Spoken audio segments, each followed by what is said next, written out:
Next is Rod Cassidy from Sangha Lodge. Now, Sangha Lodge is in the Central African Republic and is arguably one of the most remote destinations that guests would ever be able to go to.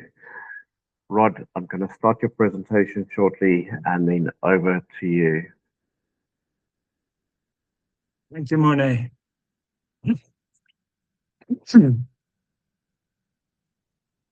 This is a great idea of meeting people from across the globe, from the heart of Central Africa to South and North America in the evening. It's really great to have you online, guys. Thanks a lot for coming. Next. It's well known for this bai called Dzanga bai, as everybody would have seen this in documentaries throughout the world. This is a very, very famous bai, but very few people realize that you can actually visit it as a tourist.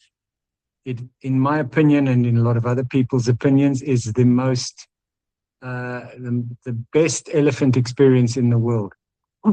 That is one of our core elements of our attraction to Central African Republic. And I'm assuming, giving this talk, that most people don't know what we have. That's why I'm going to go through it. Our next key attraction would be gorilla tracking and ba'aka. But Dzanga bai is by far, in my opinion, our most important attraction. These are bongos, which are very rare antelope that you can get to see at our place. Obviously, elephants, up to 150 elephants in this clearing at Dzanga bai. It's a great day out. The rainforest is not your typical safari. It's definitely a safari, a rainforest experience. It's more similar to something in the Amazon. Very few people visit the rainforests in Africa with the same view as they do to visiting the rainforests in South America or Borneo. And they're only chasing these charismatic animals. This is lowland gorilla. We have habituated groups of lowland gorillas which you can track. This is a similar experience to mountain gorillas, except these are lowland gorillas and they can climb trees and forage a lot more on fruit than mountain gorillas do. And sadly for Patrick, I think these are better gorillas than yours, but that's my opinion. These are fantastic. But as I say, the rainforest is multitudes of things. It's the people, the indigenous people of the rainforest, the Ba'aka people, formerly called pygmies before the word became politically incorrect. The Ba'aka still hunt traditionally with nets, and they're chasing small animals and porcupines, avoiding big animals like elephants and bongos, which are dangerous. They live a traditional lifestyle. And you can join them, and it will not feel like a contrived experience. It will be a real, genuine experience with real, genuine people. I love these people. Our lodge is very simple. We cater for vegetarians and vegans as well, but mostly it's a simple meals. Meals are very good, but very simple. The lodge is rustic, but very, very comfortable in the heart of the rainforest. Look at the vast expanse of rainforest on both sides of the river, with our lodge in the corner. And in my goal is to try and encourage people to get more immersed in the rainforest and look at the smaller things, kayaking up the smaller rivers and into the swamps, doing night walks, looking for the nocturnal animals. We have 17 species of primates. Some of them are nocturnal that you have to go and look for. We look for frogs. This is a marine looking for frogs. Marine is a name, not a status. And all the primate species. This is a great cheek mangabe, agile mangabes. We have De Brazza's monkey. This is a very difficult monkey to see in most places, quite common around our camp. But then, of course, the great trees of the rainforest, spectacular trees. This is I do a specialist trip for mammalogists. It was me looking into a bat cave. This is doing some night walks and looking for nocturnal species. And birding is spectacular. This is the great blue turaka. She's common in the Congo Basin and the edges of the Congo Basin. Small antelope species like blue duikers, bay duikers, and Peter's duikers and others, and over 2,000 species of butterfly, 400 species of birds, 400 to 500 species of birds. This is pangolins. One of our great successes when we had the coup d'etat, we worked just on conservation issues, and we started working with rehabilitating pangolins successfully. And we started a program that educated the local people about their scarcity and their value. So much so that we don't have a pangolin poaching problem at the moment. Law enforcement is very good, and the local population is on our side, which is great. We've actually been too successful. We've become our own failure. Anyway, so this is our lodge. We are a conservation-based project. We do not make any money. We try to, but we have never done that. So we really need you to come and help support us. Thank you. Super. Thank you so much, Rod.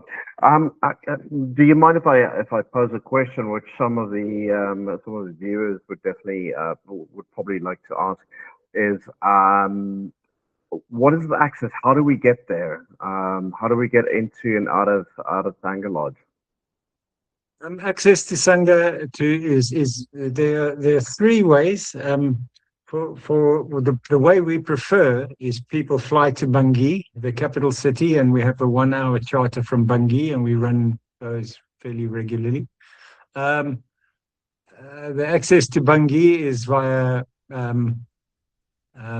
Addis and Ethiopian Airlines. Addis to Bangui, I think it's 4 or 5 times a week now, or Kigali, Rwanda Air is also to Bangui. 2 or 3 times a week. So it fits in with a guerrilla tour in Rwanda. But access, I mean, a lot of people are using Ethiopian Airlines now to get around Africa, and it's definitely easy with Ethiopian. You can also do Royal Air Maroc, though we don't like Royal Air Maroc at all. We've had nothing but bad experiences with them. Air France used to fly. They've suspended flying for the moment. We don't know why, but we think it's to do with profitability, but I think they are using other excuses. Yeah,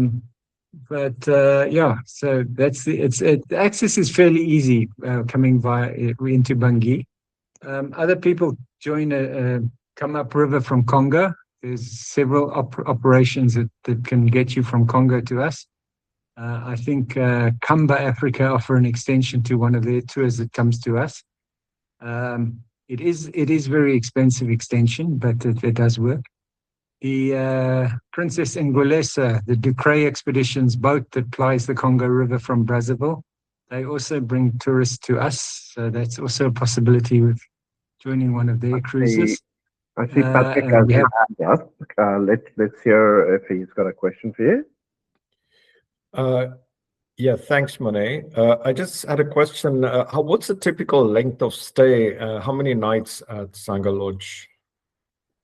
Yeah, this is a fair question, and I love it. We really encourage people to spend at least 7 nights, preferably 10 or more, to be honest, because you really barely touch it in 7 nights. In 7 nights, you're going to say, we wish you had more time. You really are going to say that. But we get people coming for 4 nights and 2 nights, and I've got a couple now I've just booked for 5 nights, and I try to tell them you're going to be short of time, but but if you come for 7 nights, then I would recommend if you're a bit more adventurous, we arrange for you to sleep a night at Dzanga-Sangha. That is spectacular, because you go to sleep with the elephants, and they're roaring and rumbling throughout the night, up to 200 elephants.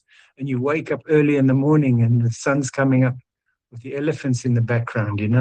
It's just a phenomenal experience to spend a night at the Bai. It's uncomfortable, but but the wildlife experience is very, very special.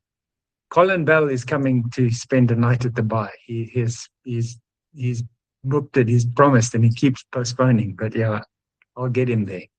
Yeah.